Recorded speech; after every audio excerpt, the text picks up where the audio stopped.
Ćao drugari, danas da pokažem kako ja učim množenje lako i lepo.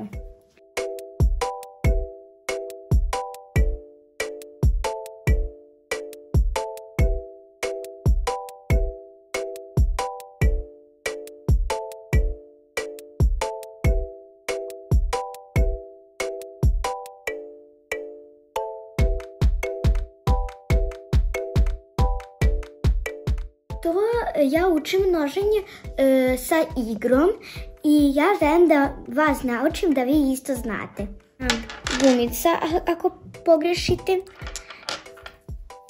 kockice sa brojevima i crveni ili plavi ili zeleni kakve dve bojice kakve vi želite.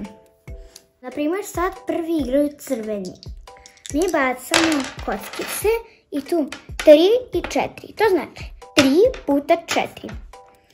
Crveni ide i, na primjer, ovako. 1, 2, 3. 1, 2, 3, 4.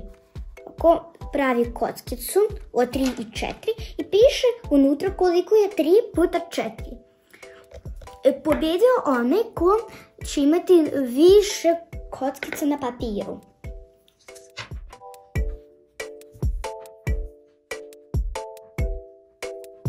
Evo sad ide naš plavi.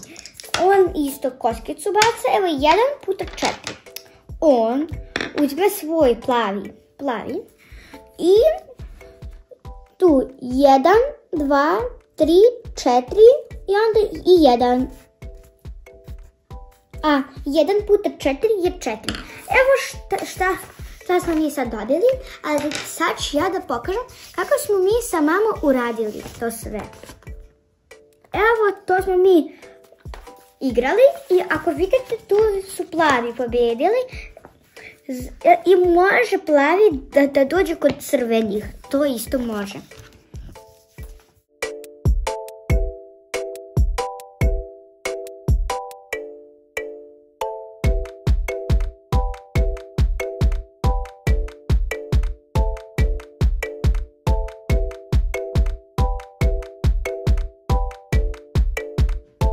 I evo kako možete da naučite množenje veselo i pametno.